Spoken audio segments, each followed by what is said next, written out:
A Jesus toda a honra, toda a glória e todo o louvor. A paz do Senhor, meus irmãos. Quero ler um versículo apenas da palavra do Senhor. O texto é bem conhecido, inclusive ele será lido daqui a pouco por algum orador nesse púlpito, mas eu quero me atentar. 1 Coríntios capítulo 11, o versículo número 23. Primeira carta aos Coríntios capítulo 11, versículo de número 23. Enquanto você procura este conhecido versículo, eu quero tributar a Deus honra, glória e louvor. Falar de Jesus aqui nessa casa, que é a minha casa, é um privilégio imenso, irmãos. Muito obrigado ao pastor, de coração, é um privilégio de verdade, amém? Eu não vou comprar briga com sonoplasta e nem com músico, não. Mas vocês são os meus irmãos, me ajudem aí que o tiro vai ser rápido. Eu vou precisar de voz aqui, que eu vou ter que entregar esse microfone já já, amém? Diz assim a palavra do Senhor. Primeira carta aos Coríntios capítulo 11, versículo 23 diz assim: porque eu recebi do Senhor o que também vos ensinei, que o Senhor Jesus, na noite em que foi traído, que o Senhor Jesus, na noite em que foi traído, tomou o pão. Pode sentar, por favor.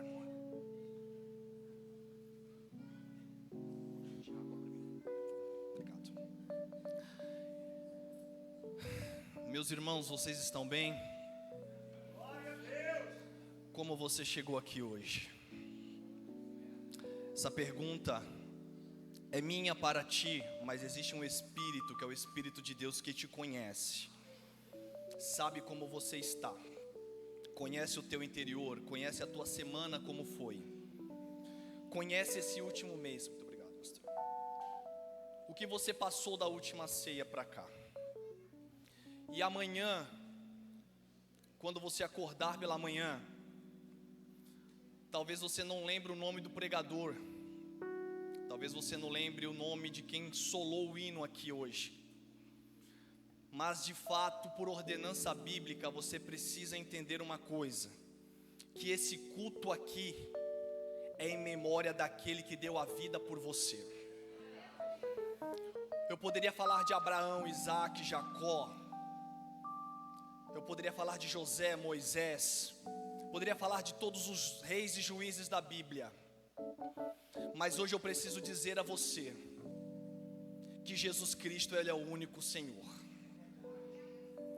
Eu quero chamar a atenção aos senhores, e eu quero passar rapidamente na história bíblica, para nós chegarmos no ponto crucial onde eu gostaria que você entendesse aqui hoje. A Bíblia Sagrada, esse livro aqui, desde o seu começo ele conta uma história de amor entre Deus e um povo. Essa história começa no Éden.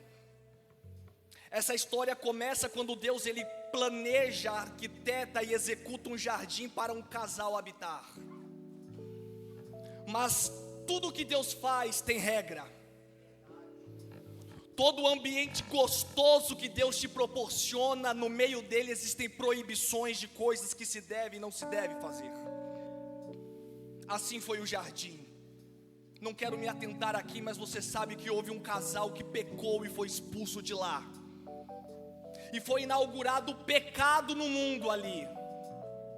E você, conhecendo bem o texto de Gênesis, sabe que Deus sentencia esse casal.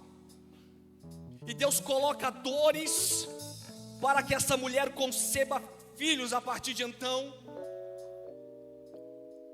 Toda árvore frutífera que provavelmente dava no estalo de dedo, Deus falou para Adão: agora você tem que pegar a enxada e suar a sua cara para plantar, e do suor tu comerás. Chama a serpente e fala: sobre o teu ventre rastejarás. Mas ali ele deixa uma profecia, que a mesma serpente que enganara o homem e a mulher, do ventre da mulher que for enganada, nasceria um que esmagaria a cabeça dela. E passa o livro de Gênesis, a humanidade se corrompe, Deus manda dilúvio, acaba com tudo. depois que vem tudo de novo, a humanidade parece que não aprende que tem que andar reto diante de Deus. A estratégia de Deus do Gênesis muda. Deus agora não quer mais matar o homem pecador. No meio de um mundo do pecado, Deus quer escolher um povo e fazer esse povo o seu povo. E através de Gênesis 12, Deus vai em Terã, lá na terra dos caldeus. Abraão, que o nome do seu pai era Terã, chama ele e diz: venha, levanta acampamento, vai para uma terra, e lá eu te mostro no caminho onde é que é, porque da tua geração eu vou fazer estrelas, se é que consegue contar. Ele sai, história continua, ele tem filhos, através de milagres Isaac nasce, Jacó. O livro do Gênesis termina com um homem chamado José. Esse homem foi escolhido por Deus para administrar o maior reino da época. Só que quando inicia o livro do Êxodo, já havia um povo escolhido de Deus, só que esse povo agora estava dentro de um Egito. Você conhece a história. Deus levanta Moisés, tira o povo de lá, atravessa o mar, 40 anos no deserto. Quando chega em Canaã, Deus fala: bota tudo que é ruim para fora, porque o que é meu tem que ser puro e não pode se misturar com aquilo que não presta. Infelizmente o povo, ele continua convivendo com cananeus. O livro dos Juízes começa e o povo entra num ciclo pecaminoso, vicioso. Ora está em pecado, Deus manda o inimigo para tomar, Deus levanta o juiz através da intercessão, expulsa o inimigo de lá, e Deus levanta juízes, o povo peca, Deus levanta juízes, o povo peca e vai indo embora. O livro de Reis, Deus levanta o rei porque o povo olhou para o vizinho e falou: toda nação tem, porque a gente não pode ter um também. Deus queria um regime teocrático, aonde ele fosse Deus que falasse com o povo e o povo escutasse a sua voz. Mas eles queriam um rei e Deus deu um rei para eles. E você conhece a história. E Deus, quando você lê o Velho Testamento, a impressão que dá é que Deus olha para baixo e faz de tudo para que esse povo não se volte contra ele, mas parece que não adianta nada. Tanto que no meio desse caminho, esse povo que Deus deu uma terra, tirou do Egito, Deus levanta um profeta chamado Jeremias, e Deus fala para Jeremias assim: sai por aí e fala para esse povo que do mesmo jeito que eu dei uma terra, eu posso tirar eles dessa terra e fazer eles escravos diante de um rei. E ele começa a chorar e profetizar. O tempo vai passando, Jeremias toda vez que profetiza chora, porque o coração do profeta sangra quando ele profetiza e o povo não ouve. O inevitável cativeiro chega. A Arca da Aliança a partir de então nunca mais foi citada na Bíblia Sagrada. 70 anos de escravidão, gemido e lamentações de um povo. Cumprindo-se o povo, Deus arranca agora de novo Israel dali e dá uma nova oportunidade para eles. Mas a primeira coisa que o povo faz quando sai do exílio é: cada um vai cuidar da sua vida e esquece do Deus que deu a vida a eles. Os profetas menores continuam profetizando, mas quando termina o livro de Malaquias, nós estamos entrando no período intertestamentário, onde acaba o velho e começa o novo. E pasmem os senhores, Deus se cala com a terra por 400 anos. 4 séculos Deus não fala mais com ninguém. 4 séculos parece que Deus experimenta o povo para ver se o povo sente saudade dele. Só que existia um cordeiro que já foi morto desde a fundação do mundo, que já estava planejado por Deus para poder rachar a história em 2 partes. Alguém por aí ou na internet que me escuta, talvez não acredita em Jesus, mas esse homem maravilhoso que eu começo a pregar, se você não acredita nele, uma coisa você tem que ter certeza: ele dividiu a história da humanidade. Se hoje nós estamos no ano de 2025, depois de Cristo, é porque existe uma era antes antes de Cristo. Então eu vou dizer para você, 2025 anos, o homem da Galileia continua vivo, está no meio dos seus. Só que Deus é bom, porque toda vez que Ele se cala, Ele sempre quebra o gelo do seu silêncio com uma boa novidade. E a jovem Maria estava lá na Galileia, Nazaré. Quando ela estava dentro de casa, pá! A voz de Deus que há 400 anos já não habitava no meio do povo. Agora Deus manda Gabriel. E quando ela se assusta, ela falou: calma, moça, a sua história a partir de agora mudou. Eu sei que você é uma moça bonita, cheia de sonhos. Eu sei que você está se casando. Eu sei que você quer fazer a FUVEST, prestar vestibular, ser médica, arquiteta, engenheira. Só que eu cheguei na tua história para dizer que o meu plano para você é um pouco diferente. Em vez de você ser uma engenheira, você vai ser mãe de carpinteiro. Só que eu tenho uma notícia boa para você: nenhum homem encostará em você, porque o que vai para dentro do teu útero não é José, não é Pedro, é o Espírito Santo que vai brotar aí. Existem histórias. Tem gente aqui que Deus levantou para você ser uma grande cabeleireira. Você vai ter funcionários e vai empregar muita gente. Tem gente aqui que vai ser os melhores engenheiros e médicos para tratar do povo. Mas tem gente aqui que Deus chamou você para uma obra diferente. Tem gente aqui que Deus quer você para poder ganhar alma todo dia. Deus chamou você para poder ir pregar o evangelho. E se tem duas pessoas aqui, que se Gabriel chegar e falar: olha, Deus está te chamando, o primeiro sou eu, levantar a mão. Cadê o segundo aqui? Tem mais de alguém? Quando Gabriel fala o que é, aquele lá que Isaías profetizou, é ele. Tô dentro.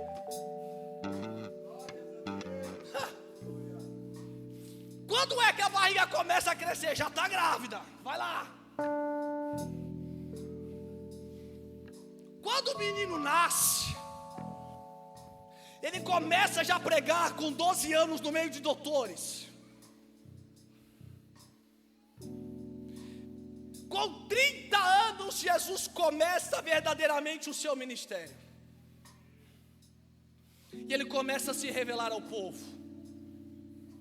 E numa festa de casamento, acompanhado com a sua família, ele faz o primeiro milagre.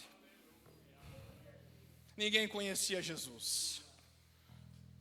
Todo mundo esperando o Messias, mas mal sabia que Jesus estava na festa de casamento, prontinho para começar a revelar o que ele veio fazer. Você conhece a história do livro de João, do Evangelho de João. Acabou o vinho. A mãe de Jesus doidinha já para poder revelar o filho dela, que hora que ele vai falar que ele é aquele que é. E aí ela já foi: Jesus, acabou o vinho. Jesus falou: o que tenho eu contigo, mulher? Ela já desanima. Mas daqui a pouco Jesus falou: eu só estou assustando você. Aonde é que é a cozinha? Manda encher talhas aqui. Você não está entendendo que acabou, não foi o vinho? Não importa aquilo que você vê, eu transformo o que você vê uma coisa com uma coisa que você vai sentir, é diferente. Se você acha que Jesus jogou que suco na água para ele ficar vermelho, está enganado. As pessoas tomavam água e sentiam gosto de vinho, porque Jesus não quer saber da tua aparência, Ele quer saber do sabor que você produz depois de crente. Para que aparência? O que importa é o sabor. Jesus se revela, os milagres acontecem, cura mudo, paralítico, ressuscita defunto, sobe para o monte, vai pregar o sermão, e o povo começa a segui-lo, e todo mundo começa a entender que o Messias agora chegou. Mas tinha uma galera religiosa, preso nos dogmas, que não aceitava esse homem chegar quebrando o protocolo da religiosidade. Irmãos, a religiosidade é uma perdição na vida das pessoas. Tem gente que veio porque é ceia e disseram para ela que não pode faltar na ceia. Se é isso, você é um religioso. Você não veio aqui porque só é ceia. Você veio aqui porque você veio reconhecer a morte de Jesus e comer o corpo. E tomar lá camandarabas. É diferente. Com 30 anos ele se revela, em 3 anos opera milagre. Mas teve um dia, quando estava preparando a mesa para a festa, Jesus ordena que a mesa seja preparada, mas naquele dia ele queria os 12 somente com ele. O evangelista Mateus, ele diz que Jesus senta na mesa. E o texto lá é interessante, pastor, porque o texto diz que quando Jesus senta na mesa, os discípulos já estão lá e estão comendo já. É uma observação que muita gente não vê. Jesus não tinha partido o pão, mas eles já estavam comendo. Eles não estavam entendendo que aquela celebração era única. Aquele dia era para ser uma ceia diferente. E hoje chegou o dia da ceia diferente. Semana que vem é a Páscoa. O domingo da ressurreição logo virá também após a sexta-feira da paixão. Todo mundo vai atrás de ovo de Páscoa, chocolate, colinho, não sei do que. Mas hoje você precisa entender uma coisa. Jesus veio, ressuscitou e quer mudar a história da tua casa, da tua vida, da tua... Ele quer. E naquela noite, naquela tarde, naquele fim de tarde, diz o texto, Jesus senta na mesa, os 12 estão ali. Jesus nem saúda. Ele já chega na mesa dando uma notícia. E ele diz o seguinte: tem um aqui que vai me trair. Olha para mim aqui que eu vou te explicar uma coisa que se você não sabe, você vai saber agora. Jesus Cristo era Deus. Quem concorda, diga amém, por favor. E mesmo ele sendo Deus, ele também era 100% homem. Quem acredita nisso, diga amém, por favor. Olha o dilema existente dentro desse homem. Se ele batesse o dedo do pé nessa caixa de som, ele ia dizer ai, assim como nós, porque a carne dele sentia dores. Só que o que diferia ele de mim e de você é que ele sabia o passado, conhece o presente e sabia o que estava para acontecer no sábado. Aí eu pergunto para você e hoje você me responde, por favor. Se Deus te desse a oportunidade de saber a hora que você vai morrer amanhã, domingo, como é que você passaria essa noite? Como é que você cearia esta noite? Como é que você dormiria esta noite, se é que dormiria? O que você faria? Jesus está na mesa, sabendo o que ia acontecer no sábado. Ele se olhava na cruz, ele se olhava sofrendo. E antes de lá, ele sentado na mesa e dizia, como se não bastasse a cruz, um amigo meu vai me trair. Só que eu tenho uma observação, porque até aqui Jesus ele me ensina algumas coisas.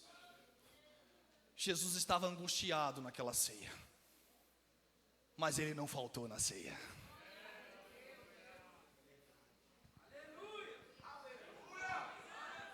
Jesus estava próximo de passar a sua maior provação, ou seja, já tinha começado na sexta, mas ele levantou a cabeça e falou, eu vou para a ceia.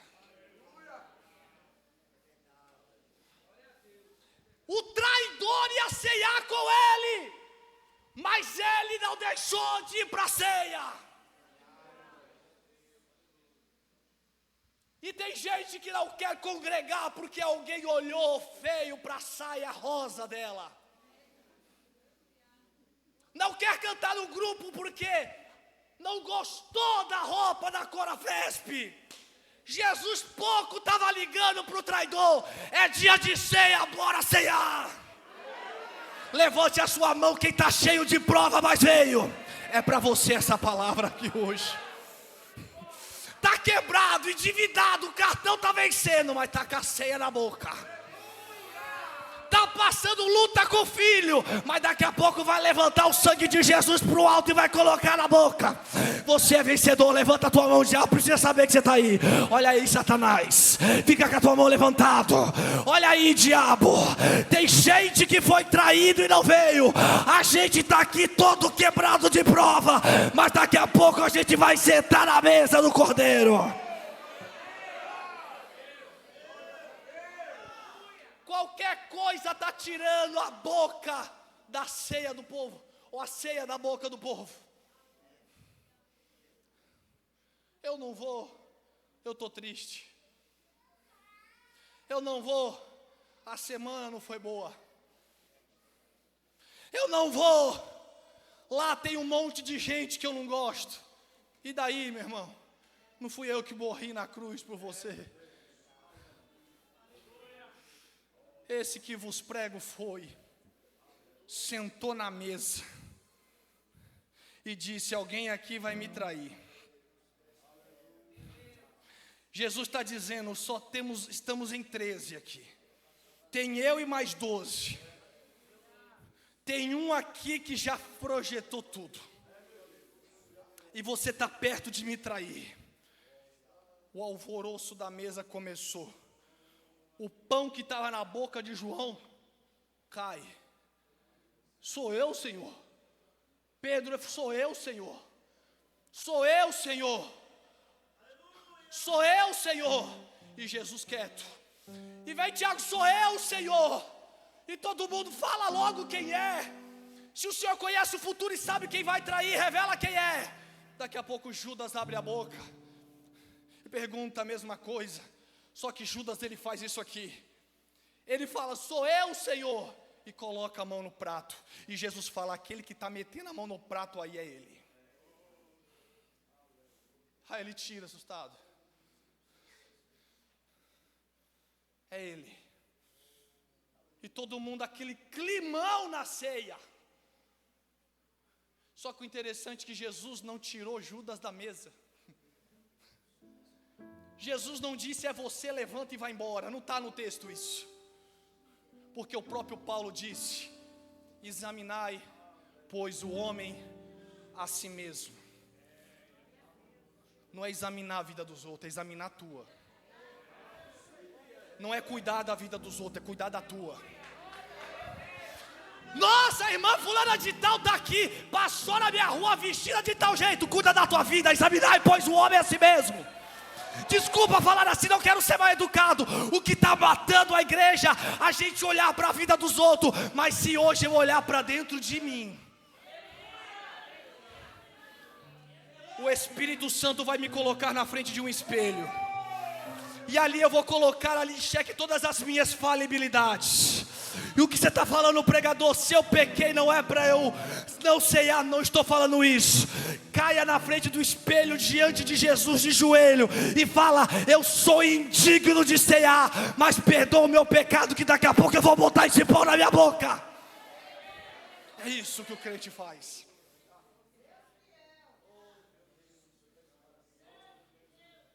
Mas o texto, segundo o evangelista Mateus, diz que depois que Jesus revela a característica do traidor, ele começa a dizer o que está prestes a acontecer. E ele pega o pão.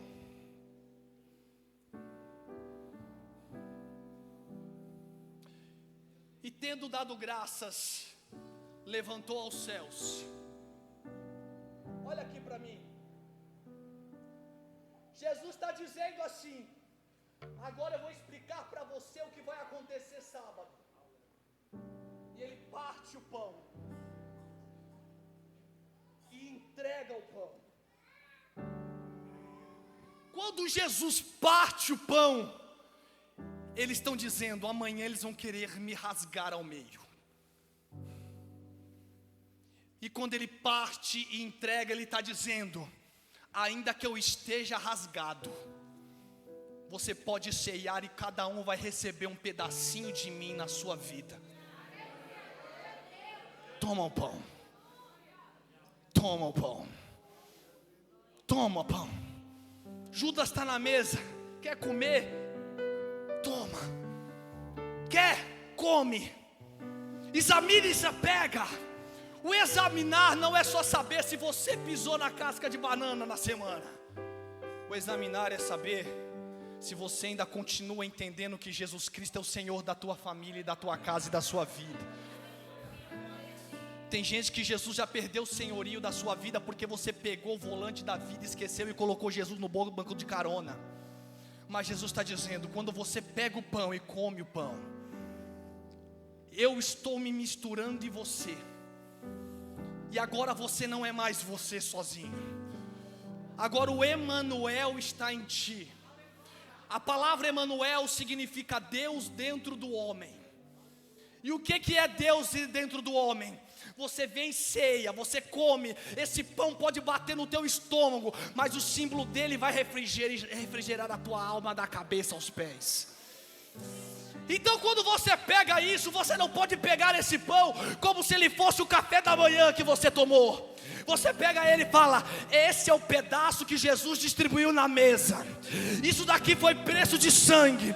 E o dia que ele fez isso, ele estava quebrado, ele estava chateado, ele estava angustiado, ele estava traído. E o próprio Paulo disse, por isso ele frisou, na noite em que ele foi traído, partiu o pão.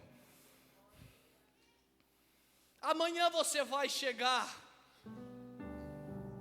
ou melhor, na segunda-feira você vai trabalhar. Se você entrar naquela empresa do jeito que você saiu sexta-feira, teve alguma coisa errada na tua ceia hoje. A ceia é transformadora, irmãos. Essa reunião de crente aqui tem que nos fazer pessoas melhores. E depois que Jesus ele faz isso e distribui, dizendo, eu vou ser rasgado, mas serei distribuído, e fazer isso todos em memória de mim. Jesus está dizendo, não precisa lembrar de quem pregou na ceia, mas lembra de mim. Ô Edson, você faz questão que alguém lembre que você cantou aqui hoje? Não precisa lembrar também que eu preguei. Ainda que isso esteja falando com você, esqueça do meu nome aqui. Mas lembre de uma coisa, eu estive lá para poder lembrar que sou grato àquele que fez tudo que fez por mim, está escrito aqui. A honra e a glória e o louvor dessa casa não é tributada ao CNPJ dessa igreja, nem ao pastor presidente que nos lidera com tanta graça e unção. A honra, a glória e o louvor tem que ser entregue àquele que ressuscitou ao terceiro dia, está à direita do Pai. Levante a sua mão, acabou a sua força. Jesus de Nazaré está aqui hoje. Recebe força para poder voltar a ser grato a Deus, pelo menos no culto da ceia.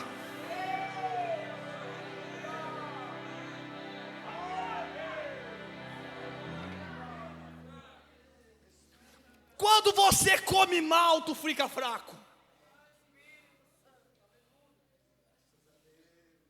O segredo não está na quantidade da comida, mas como você a come. Veio matar aqui, qual fome hoje aqui? Paulo já chegou e deu uma raquetada em Coríntios. Quem tem fome, come em casa. Olha para o teu irmão e diga, esse lugar não é padaria. Me ajude a pregar, é uma palavra dura, mas é necessário. Diga para o seu irmão, esse lugar aqui não é uma padaria para você comprar pão. Diga, quer comprar pão, vai no pão do pastor. Esse lugar é lugar de você comer o pão da vida que desceu do céu.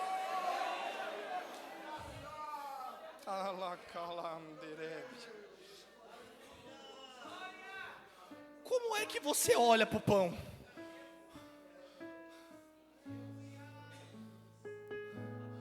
Como você olhou para o pão mês passado? Tá tarde, a ceia não acaba. Vamos logo, pastor, é isso? Tem gente que não entende que na sua mão vai ser orado e vai ser entregue o pão que simboliza o corpo daquele que foi rasgado no sábado, foi chicoteado num sábado, foi pregado num sábado. E quando Jesus parte o pão, pega o vinho, faz o mesmo que nós fazemos aqui. Ele faz um negócio aqui que pouca gente faz. Ele todo quebrado, triste, traidor, tá lá. Como homem, ele estava sentindo aquilo. Por isso que no Getsemane ele diz que a alma dele está completamente angustiada. Você consegue entender o Filho de Deus falando assim em oração? A angústia não é um privilégio seu. Jesus também ficou. Tanto que ficou que orou. E tanto que orou e disse para Deus, para o Pai: Pai, eu sei o que eu vim fazer. Mas antes de ir para o Getsemane, ele levanta. Eu quero contemporaneizar o que ele fez. Ele abre a harpa.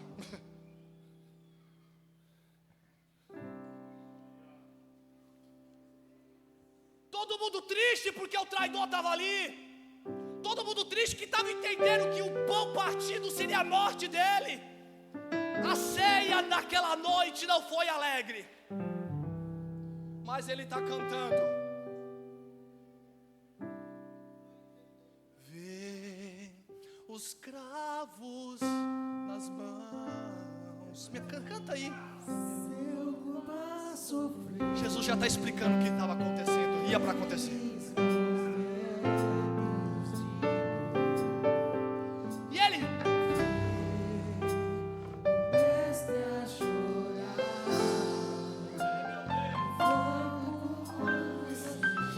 faz algum sentido para você?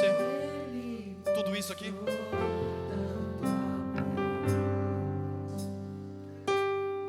Olha aqui.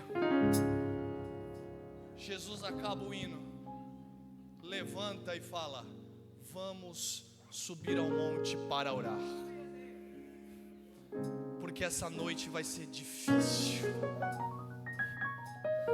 Você sabe quando aquelas irmãs do ciclo de oração, deve ter ainda, né, irmãos? Tem ainda. Colocava a mão na nossa cabeça e dizia assim: olha, o vento vai soprar, vai para a oração.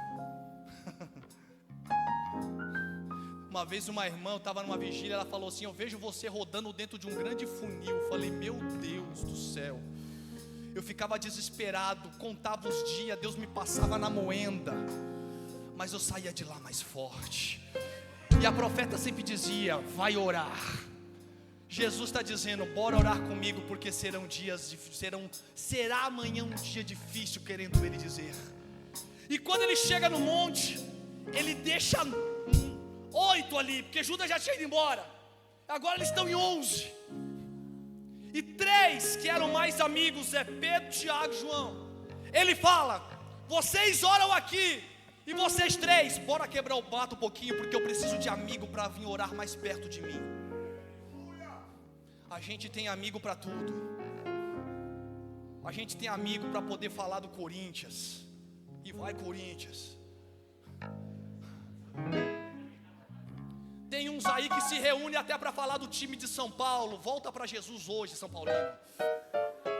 A gente tem amigo até para falar que a bolsa está caindo, porque o Trump está taxando a China, e a China está taxando o Trump. Enquanto Jesus está dizendo: aqui não tem taxa, o preço está pago, vem de graça. Lá quero saber de taxa, o preço está pago, e daqui a pouco a gente vai embora da terra. Levanta a mão quem vai. Eu vou, Satanás. Pode pisar, pode fazer birrinha, demônio. Eu entro no céu, nem que seja rastejando, esfolado. Eu vou.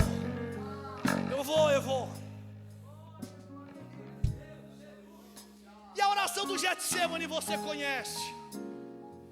Eu já vou acabar, porque eu tenho só mais 2 horas para pregar, que o pastor me deu, mas eu entrego antes.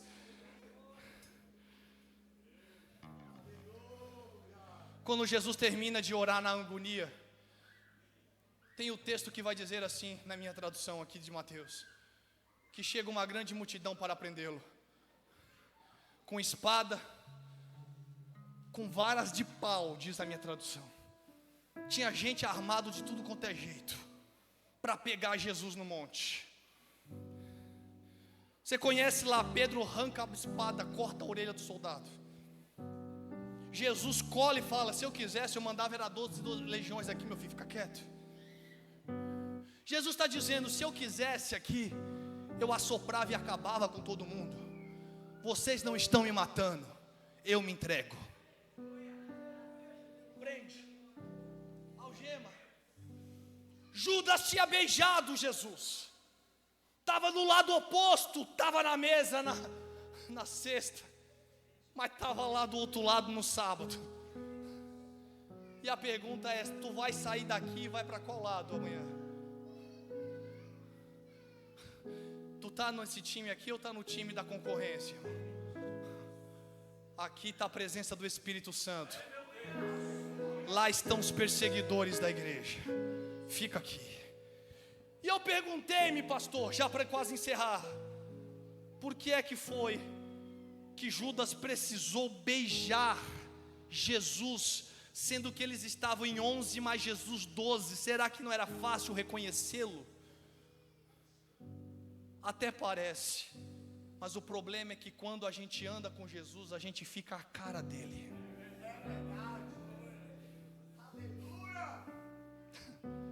Eram 11 que era a cara do mestre. Era até difícil saber o Judas dar um beijo lá, porque é tudo igual.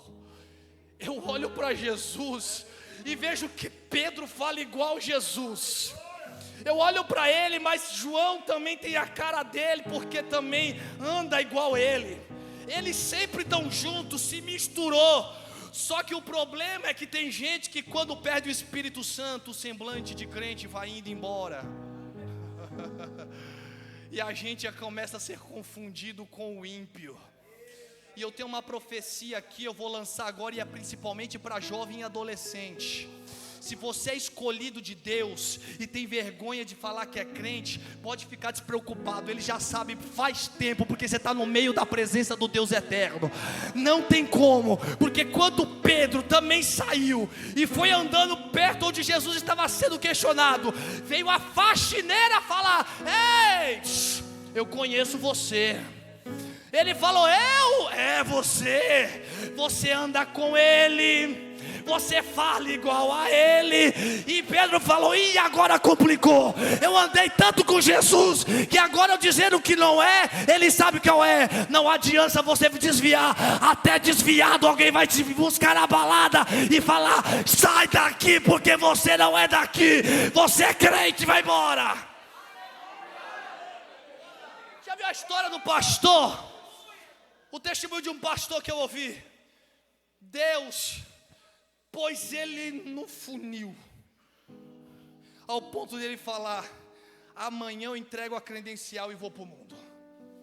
E ele fala: mas faz tempo que eu saí de lá, deixa eu dar uma olhada como é que tá. E ele saiu à noite e foi para uma boate na cidade dele. Ele senta na cadeira e ele fala: como é que faz mesmo, porque eu perdi até o jeito de quem é do mundo. Quando eu desviar eu tenho que saber. Então ele pediu uma pinguinha lá, e veio a mulher, entregou para ele. Ele olhou e falou: vixe, eu vou desviar, eu tenho que saber como é que bebe. Quando ele ia virar na boca, veio uma mão no ombro dele de uma moça. E quando a pegou, ele olhou para trás no balcão, e era uma afastada da igreja que ele pastoreava. E ela disse assim: pastor, eu sabia que você ia vir aqui atrás de mim, pastor. Amanhã eu vou para a igreja e vou aceitar Jesus na tua igreja. E ele falou: nem para desviar eu sirvo, vou embora para a igreja, porque Jesus Cristo já ressuscitou. Pode desviar, se você é escolhido de Deus, Deus vai atrás de você, mas o jeito de crente você não perde. Jesus apanhou aquele sábado inteiro. Botaram coroa de espinha na cabeça dele, rasgaram a sua roupa, envolveram ele num manto cor escarlate, pegaram uma cana, deram na mão dele e zombavam dele, dizendo assim: já que você diz que é rei, toma aqui a sua coroa, toma aqui o seu cetro, e toma aqui as suas vestimentas reais. Estavam escarnecendo dele, mas como um cordeiro mudo, ele não abriu a sua boca. Passou uma noite inteira apanhando. Colocaram um madeiro nas costas dele. E ele subiu, como já foi tão cantado aqui hoje. Deus seja louvado pela tua vida hoje aqui, cantor. Ele subiu ao alto ao monte, onde é o lugar chamado Caveira. Cirineu, que era um africano lá, que estava lá, olhando a crucificação. Jesus estava apanhando tanto, mas tanto, que ele não estava aguentando mais levantar. Os soldados diziam: ele vai morrer aqui antes da crucificação, mas tem que morrer lá. Então, como está tendo tanta hemorragia, pega esse rapaz aqui e coloca para carregar a cruz, porque Deus sabe até onde você suporta. E Deus não vai dar nada mais pesado do que você consiga carregar. E no momento que tiver difícil, Deus vai olhar para você e falar assim: eu mando uma ajudinha, porque eu estou vendo que está difícil. Aí é a hora que vai chegar a cesta básica na tua casa. Alguém vai comprar o seu gás. Alguém não vai deixar o teu filho com fome. Alguém vai poder falar assim: me dá a sua conta de luz que eu pago, porque crente tem que tomar banho no chuveiro bom. Na tua casa não tem como que comer, não tem problema, vamos ceiar na minha, vamos comer na minha, vem jantar na minha. Aí você vem aqui, o pastor te abençoa, porque Davi disse uma coisa, eu nunca vou esquecer. Ele já tinha sido moço, já era velho, mas ele nunca viu um justo desamparado, nem a sua descendência mendigar o pão. Deus cuida da gente na cruz. Chegando lá no alto do Gólgota, ele foi crucificado, salteador dos dois lados. E veja uma coisa interessante, eu quero dizer duas para você, entrega esse microfone. Eu vou dizer três e é rapidinho. A primeira, que tinha 2 salteadores, e do lado de baixo, lá embaixo, andando, tinha gente de tudo quanto é tipo, dizendo para ele assim: você não é o Filho de Deus? Curou tanta gente, salvou tanta gente, mas não consegue descer de uma cruz. Se é que você é o Filho de Deus, desce daí agora que a gente vai ver. Jesus não dava bola, Jesus não ligava para eles. Sabe por quê? Porque não vale tempo, pastor, a gente ficar perdendo tempo de provar as coisas para quem não merece. Você fica a tua vida inteira se desgastando com gente ruim, provando que é um ser humano bom, e a pessoa só pisando em você a vida inteira. E quanto mais você faz, mais a pessoa pisa na tua cabeça, e você querendo provar as coisas para os outros. E Deus está vindo aqui hoje falar para você: para, garota, para, rapaz, para de poder querer provar as coisas para gente que não está nem aí com a tua vida. Deus está dizendo: basta eu saber quem você é de verdade, porque amigo de verdade não precisa provar nada para eles. Não precisa provar nada para amigo de verdade. Amigo sabe quem a gente é. Mas tinha um salteador do lado. Quando olhou, um começou a blasfemar, mas o outro, cheio do Espírito, dizer: olha, cala sua boca, mestre. Ele disse isso para o outro salteador, mas disse para o mestre assim: mestre, lembra-te de mim quando entrares no teu reino. Um monte de gente embaixo, Jesus falou: para esses não vale a pena, porque ainda que eu descesse dessa cruz, para vocês não adianta, porque quem está cego não vê. Mas tem um Filho de Deus aqui do meu lado que acabou de ser desvendado. Jesus olha para ele e diz: hoje mesmo estarás comigo no paraíso. Jesus falece. Eu tenho mais 5 minutos que o pastor me deu, estou na obediência. Já entrego o microfone. Quando Jesus falece, o sobrenatural acontece. As sepulturas, elas são abertas. O sol se apaga, o terremoto acontece. E todo mundo, o que é que está acontecendo aqui? Ele não falou nada, mas o que está acontecendo está dizendo que esse cara não é um cara qualquer, não. Quem é que a gente matou, que a gente se enganou aqui? Tem algo estranho. O sacerdote preocupado. E tem uma palavra lá, e eu explico ela para você. E a segunda coisa, antes de eu terminar, que diz o texto que o véu do templo se rasga. Eu disse para você na introdução que a Arca da Aliança foi para o exílio e não voltou de lá. Lá no livro de Ageu, quando Deus fala que a glória da segunda casa será maior do que a primeira, e a reconstrução do templo acontece, não tinha a Arca da Aliança para colocar atrás da cortina, do véu do templo, porque era lá que ficava no Santo dos Santos. Os sacerdotes combinaram dizer: não tem arca, mas como é que a gente vai trazer o povo para o templo? Não precisa contar para ninguém, bota uma grande pedra, faz de conta que está lá e faz o sacrifício. É só nós que é sacerdote que entra lá mesmo, ninguém vai saber. Mas quando Jesus morre,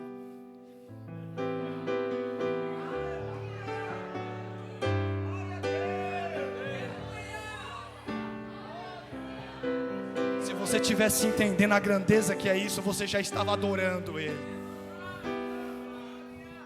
Jesus caladinho morreu, entregou o rei, deu o Espírito, Mas dentro dele ele falou assim: já já eu vou desvendar essa religiosidade frajuta de vocês.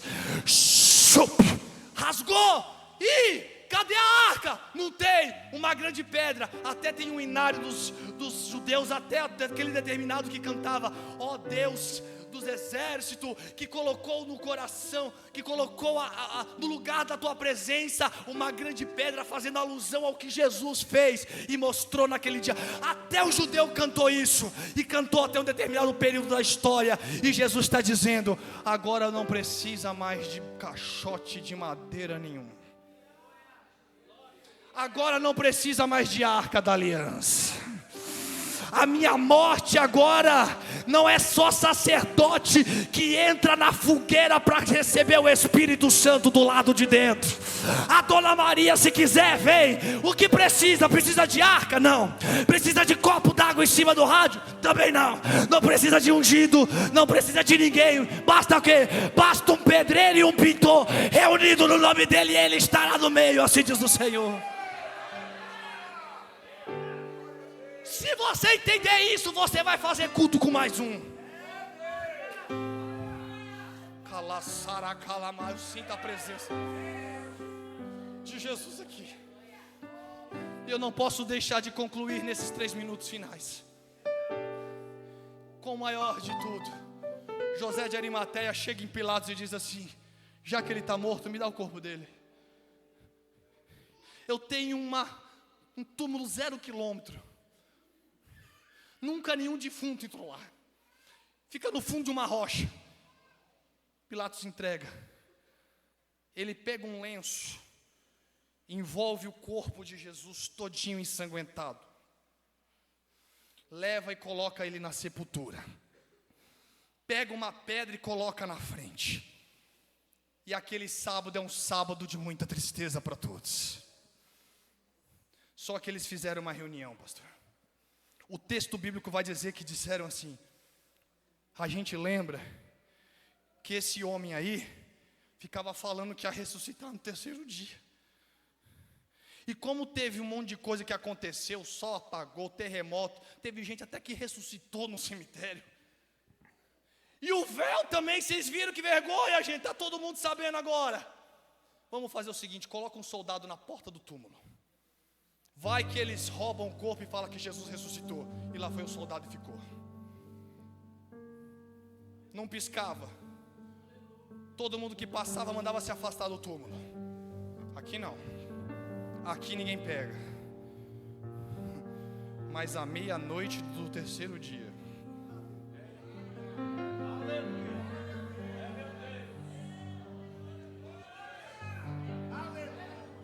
à meia-noite do 3º dia, na madrugada, enquanto eles esperando alguém passar por aqui, desceu alguém por aqui.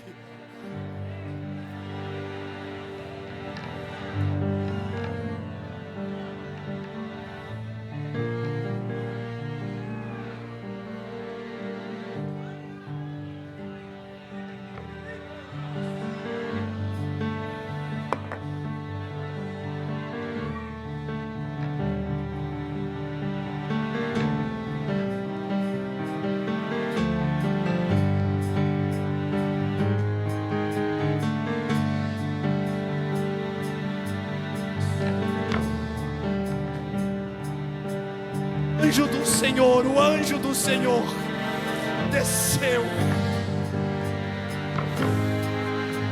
Aquele soldado achou que estava vendo uns fantasmas e saiu correndo.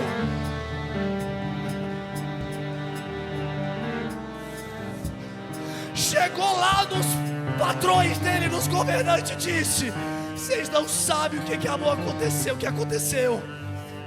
Um homem de branco apareceu lá. Só que naquela mesma madrugada, Maria Madalena estava chegando também. Quando chegaram perto, a pedra já estava removida. E o evangelista Mateus ainda fala que tinha um varão de branco sentado em...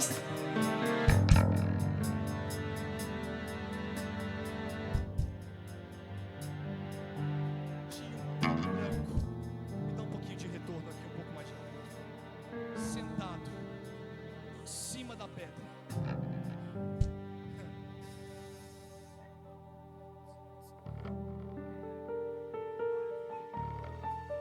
Não chores.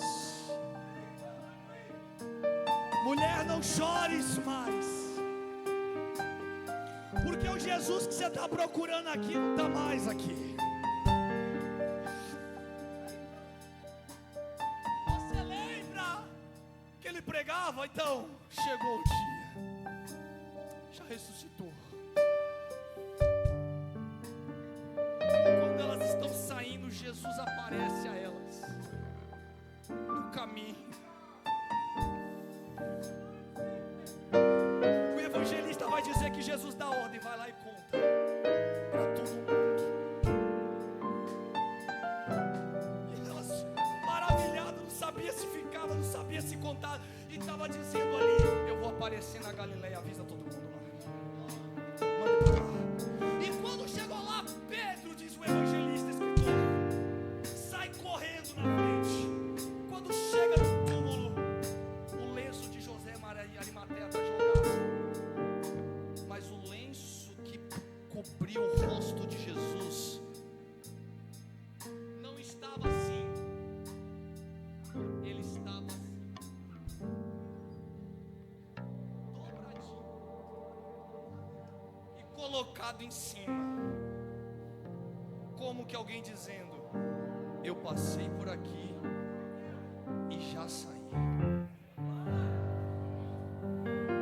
E muita gente sabe, eu replico informação aqui, e fontes confiáveis que não está na Bíblia, mas eu fui ver que até alguns países fazem isso hoje, por isso eu acho sim que é verdade.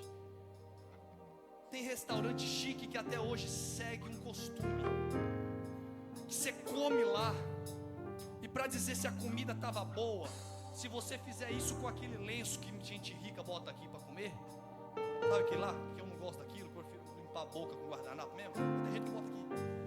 Restaurante de gente chique, quando a pessoa come e faz assim, e deixa amassado o lenço, significa: não gostei, não volto mais aqui para comer.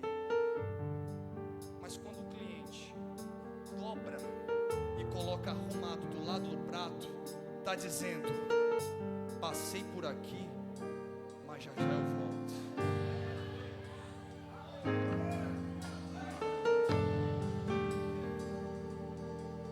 Jesus deixou o lenço dobrado lá. Sabe para quê? Para dizer para você o seguinte: eu fui, mas daqui a pouco eu estou de volta. Eu vou para lá tomar a minha ceia, mas eu quero que você levante a sua mão, se você tiver por se e glorifique a Jesus ressurreto por um minuto.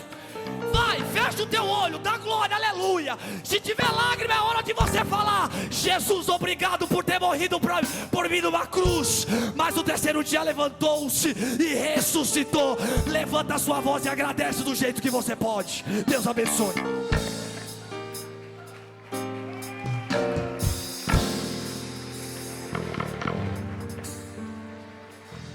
Aleluia, graças a Deus. Deus abençoe.